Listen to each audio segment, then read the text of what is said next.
जय श्री कृष्णा।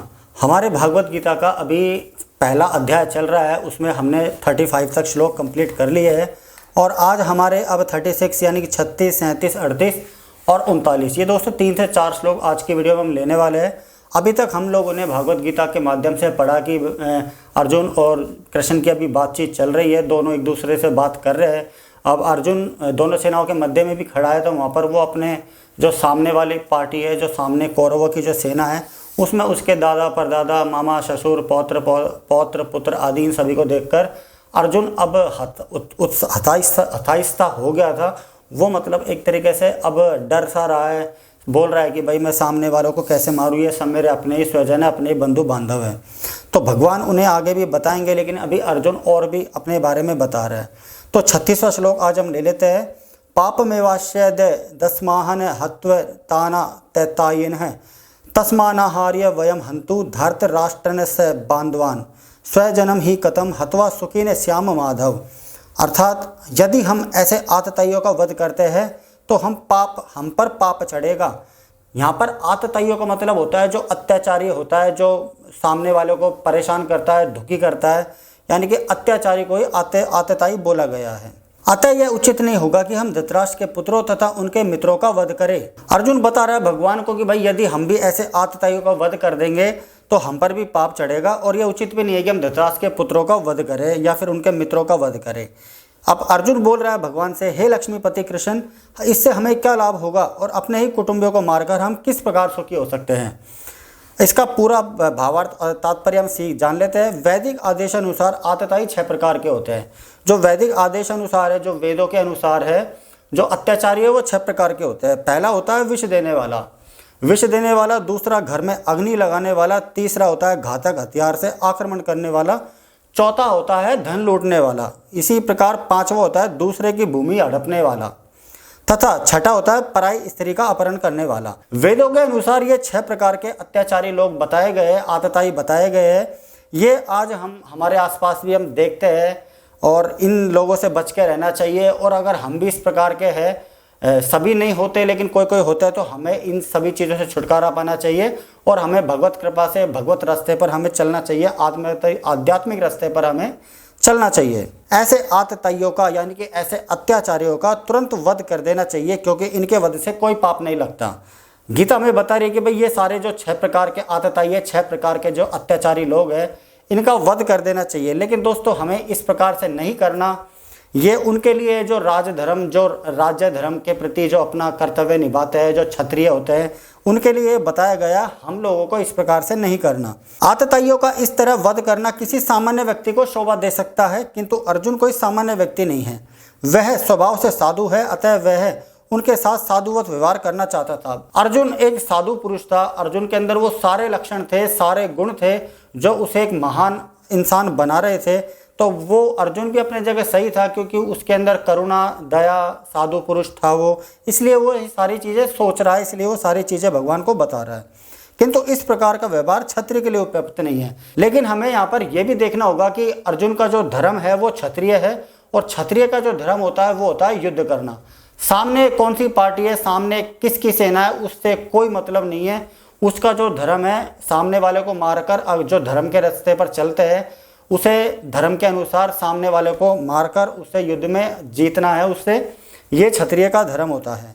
यद्यपि राज्य के प्रशासन के लिए उत्तरदायी व्यक्ति को साधु प्रकृति का होना चाहिए। यहाँ पर यह भी बताया जा रहा है कि जो राज्य के जो प्रशासन के जो अधिकारी होते हैं, जो वहाँ के लोग होते हैं, उन्हें जो उस व्यक्ति है, उनको जो उत्तरदायी होता है राज्य का, उसे साधु प्रकृति का जैसा भी होना चाहिए, किंतु उसे कायर नहीं होना चाहिए। यहाँ पर यह भी बताया जा रहा है कि भाई साधु तो होना चाहिए, लेकिन वो डरपोक नहीं होना चाहिए।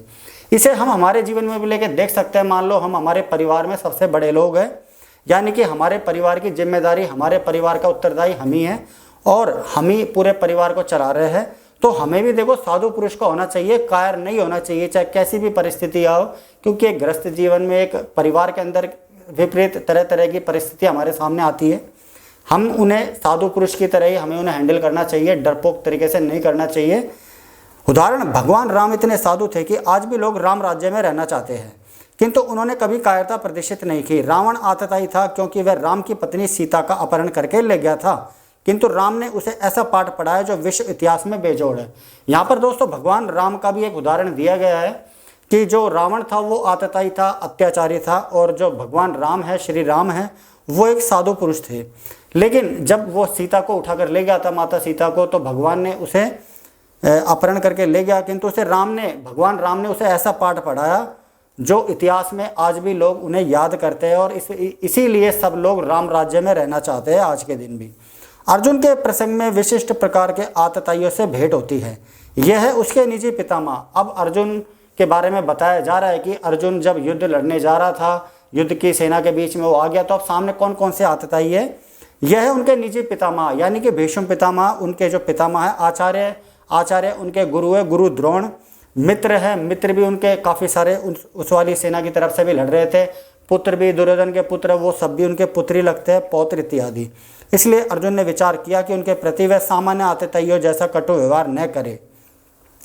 इसके अतिरिक्त साधु पुरुषों को तो क्षमा करने की भी सलाह दी जाती है। अगर हम लोग भी साधु की तरह रहते हैं, हमारे अंदर भी करुणा दया जो साधु वाले गुण हैं, तो हमें भी देखो यह सलाह ले लेनी चाहिए कि सामने वाले को माफ़ कर दे।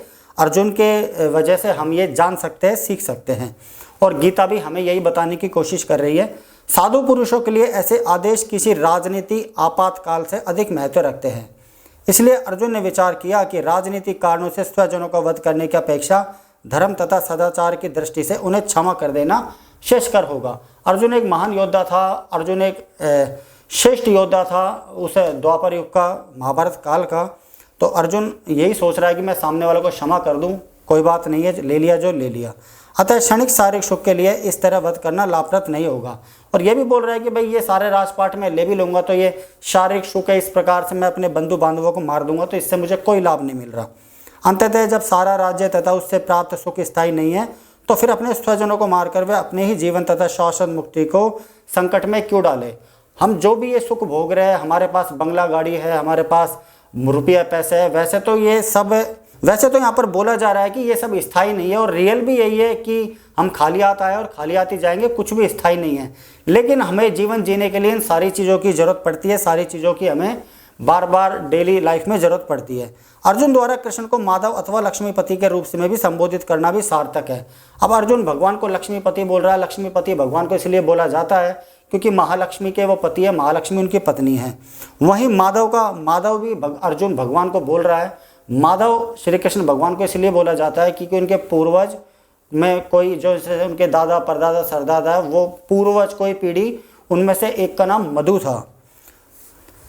वह लक्ष्मीपति कृष्ण को यह बताना चाह रहा था कि वह उसे ऐसा करने के लिए प्रेरित न करे जिससे अनिष्ट हो, किंतु कृष्ण कभी भी किसी का अनिष्ट नहीं चाहते, भक्तों का तो कदापि नहीं। भगवान कभी भी किसी का अनिष्ट नहीं चाहते, वो चाहे कुछ भी कर ले, भक्त चाहे कुछ भी कर ले, भगवान किसी का भी बुरा नहीं सोचते, बुरा नहीं चाहते।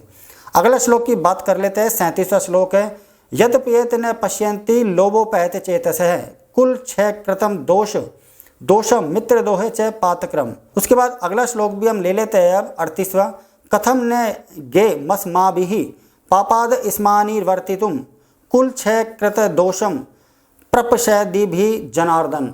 अब इसका अर्थ भी जान लेते हैं कि हे जनार्दन, यद्यपि लोभ से अभिभूत चित्त वाले ये लोग अपने परिवार को मारने या अपने मित्रों से द्रोह करने में कोई दोष नहीं देखते, किंतु हम लोग जो परिवार के विनष्ट में अपराध देख सकते हैं, ऐसे पाप कर्मों में क्यों प्रवृत्त हो। अर्जुन ये सारी बातें भगवान को बता रहा है कि भाई इस तरीके से अगर सामने वाली गलत है तो हम भी गलत नहीं होने चाहिए। सामने वाला अगर पापी है तो हमें पापी नहीं बनना, सामने वाला आतताई है, अत्याचारी है तो हमें भी अत्याचारी नहीं बनना है। क्षत्रिय से यह आशा नहीं की जाती कि वह अपने विपक्षी दल द्वारा युद्ध करने या जुआ खेलने का आमंत्रण दिए जाने से मना करे। क्षत्रिय का धर्म है उस दौरान। आज तो दोस्तों आजकल तो क्या हो रहा है आप सभी को पता ही है। महाभारत काल में, द्वापर युग में जब युधिष्ठिर जी राजा थे तो क्षत्रिय थे, वो भी क्षत्रिय कुल से ही है। तो उनका ये धर्म होता है कि सामने वाला कोई ललकार रहा है, कोई सामने वाला कोई चैलेंज कर रहा है तो उसे स्वीकार करना होता है, एक्सेप्ट करना होता है। अगर वो स्वीकार नहीं करेगा तो वो सोचेगा कि भाई ये कायर है, ये वो है। तो जब भी इसी का उदाहरण हम आपको एक दे देते हैं कि भाई जब युधिष्ठिर को जब ललकारा गया था, युधिष्ठिर को जब निमंत्रण भेजा गया था जुआ खेलने के लिए, तो उसने मना नहीं करा और वो जुआ खेलने के लिए आया। यानी कि वो उसके बाद जो भी होगा वो आगे की बात है, लेकिन उसको ललकार उसको निमंत्रण देने के लिए ही वो आया था। इसी प्रकार अब अर्जुन के लिए भी बोला जा रहा है कि भाई क्षत्रिय है अर्जुन, सामने वाला अगर ललकार रहा है, सामने वाला अगर निमंत्रण आमंत्रण दे रहा है तो उसे वो मना नहीं कर सकता, क्योंकि ये क्षत्रिय का धर्म है। ऐसी अनिवार्यता में अर्जुन लड़ने से नकार नहीं सकता, क्योंकि उसको दुर्योधन के दल ने ललकारा था। सामने वाले दुर्योधन की जो सेना है, दुर्योधन ने उसे ललकारा था, तो अर्जुन उसे मना भी नहीं कर सकता।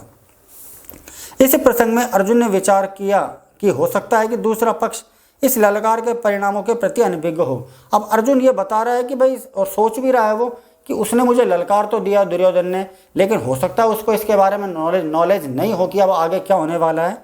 किंतु अर्जुन को तो दुष्परिणाम दिखाई पड़ रहे थे। अर्जुन को तो पता ही है कि भाई होना क्या है, आगे अब क्या होना जा रहा है, क्योंकि भगवान श्री कृष्ण सारथी रूप में रथ में विराजमान है, तो उसे तो पक्का विश्वास है कि जीत तो हमारी है, सामने सब मरेंगे ही मरेंगे। अतः वह इस ललकार को स्वीकार नहीं कर सकता। इसलिए वो कह रहा है कि भाई मेरे को युद्ध नहीं करना, क्योंकि मुझे पता है कि जीत हमारी निश्चित है और सामने ये सब मारे जाएंगे। यदि परिणाम अच्छा हो तो कर्तव्य वस्तुतः पालनीय है, किंतु यदि परिणाम विपरीत हो तो उसके लिए बाध्य नहीं होते। इन पक्ष विपक्षों पर विचार करके अर्जुन ने युद्ध न करने का निश्चय किया। इन सारी चीज़ों को देखते हुए वह अर्जुन पीछे हट रहा है, अर्जुन अब युद्ध नहीं करना चाह रहा है। अगला श्लोक भी हम ले लेते हैं, 39-39वां श्लोक आगे चल रहा है। कुल छे प्रणशयंती कुल धर्मः सनातनः धर्मे नष्टे कुलम कृत स्त्रमय धर्मो अभि भवत्युत। अब इसका तात्पर्य भी हम जान लेते हैं, इसका अर्थ क्या होता है। कुल का नाश होने पर सनातन कुल परंपरा नष्ट हो जाती है और इस तरह शेष कुल भी अधर्म में प्रवृत्त हो जाता है। इसका थोड़ा सा और देख लेते हैं, फिर हम एक एग्जाम्पल देकर भी आपको समझाने की कोशिश करेंगे। अर्थात वर्णाश्रम व्यवस्था में धार्मिक परंपराओं के अनेक नियम हैं, जिनकी सहायता से परिवार के सदस्य ठीक से उन्नति करके आध्यात्मिक मूल्यों की उपलब्धि कर सकते हैं।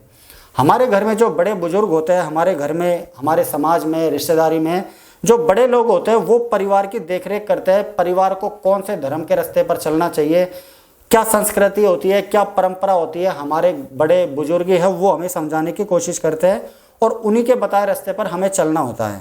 परिवार में जन्म से लेकर मृत्यु तक के सारे संस्कारों के लिए वयोवृद्ध लोग उत्तरदायी है। बोला गया, जैसा भी हमने आपको बताया, कि जितने भी परिवार में संस्कार है, हमको जो संस्कार मिल रहे हैं धर्म के प्रति, हमें क्या क्या हमारे कार्य है, किस प्रकार लोगों से बातचीत करनी चाहिए, कौन क्या करना चाहिए, तो ये सारे लोगों के लिए वयोवृद्ध जो बड़े लोग होते हैं, बड़े बुजुर्ग होते हैं, वो हमें इन सभी चीज़ों की शिक्षा देते हैं। लेकिन अब अर्जुन बोल रहा है कि भाई वयोवृद्ध ही मर जाएंगे, जैसे भीष्म पितामह, गुरु द्रोण वगैरह, ये सभी मर जाएंगे तो आगे संस्कार देने वाला कोई नहीं बचेगा। किंतु इन वयोवृद्धों की मृत्यु के पश्चात संस्कार संबंधित पारिवारिक परंपराएं रुक जाती है और परिवार के जो तरुण सदस्य बचे रहते हैं वे अधर्म में व्यसनों में प्रवृत्त होने से मुक्ति लाभ से वंचित रह सकते हैं। अर्जुन अब बता रहा है कि अगर सारे बड़े लोग मर गए, बड़े बुजुर्ग मर गए, तो जो तरुण लोग हैं, जो जवान, जो नए बच्चे जो बड़े हो रहे हैं, उन्हें शिक्षा कौन देगा, उन्हें परिवार के बारे में कौन बताएगा, उन्हें धर्म के बारे में कौन बताएगा, अच्छे संस्कार किस प्रकार से उनमें डाले जाएंगे, ये सारी चीज़ें अर्जुन भगवान से बात कर रहा है। अतः किसी भी कारणवश परिवार के वयोवृद्ध का वध नहीं होना चाहिए। इसलिए अर्जुन अब बोल रहा है कि भाई चाहे कोई भी कारण हो, बड़े लोगों का वध नहीं होना चाहिए, नहीं तो फिर आगे अधर्म का प्रचार होगा, अधर्म का बोलते हैं ना कि अधर्म आगे बढ़ेगा। ये सारी बातें अर्जुन और भगवान दोनों आपस में कर रहे हैं और इन सारी जो बातें हो रही है, हम सभी को अर्जुन की जगह हमें अपने आप को अर्जुन समझना होगा और जो सारी अर्जुन के मन में जो भी घटनाएं घट रही है वो सारी चीज़ों को हम डेली लाइफ में महसूस कर सकते हैं और हमें उससे जो भी अर्जुन बात कर रहा है उसे हमारी लाइफ में उतार के भी देखना होगा। अब भगवान जो जो उसके बारे में उत्तर देंगे उन सभी उत्तरों के रास्तों पर हमें भी चलना होगा, तब हमारा जीवन एक बढ़िया तरीके से कटेगा। धर्म का रास्ता भी इसमें बताया जाएगा कि भाई एक क्षत्रिय का तो धर्म होगा युद्ध करना। अब हमारा धर्म क्या है, हम गृहस्थ जीवन जी रहे हैं या फिर हम बच्चे हैं या फिर हम पढ़ाई कर रहे हैं या फिर हम बड़े बूढ़ों की सेवा कर रहे हैं। तो दोस्तों ये सारे धर्म के बारे में हमें जानना होगा। आगे गीता ये सारे धर्म के बारे में बताएगी कि भाई एक पति को क्या करना चाहिए, बच्चे को क्या करना चाहिए, पढ़ाई के जो बच्चा है उसके पढ़ाई के साथ साथ और को क्या उसके धर्म है, गृहस्थ जीवन के और क्या क्या धर्म है। गीता के माध्यम से हम सारे धर्म की परिभाषाओं के बारे में आगे एक एक करके अगले श्लोकों में जानने की कोशिश करेंगे। और आप कमेंट करके भी जय श्री कृष्णा, जय श्री राधे भी लिख सकते हो और हमें ये बता सकते हो कि भाई आपको वीडियो ठीक लग रही है या फिर आपको आनंद आ रहा है या फिर नहीं आ रहा है। तो आज के लिए इतना ही। कल अब हम देखते हैं कल अगले वाले श्लोकों में क्या होने जा रहा है ओके, जय श्री कृष्णा, राधे राधे।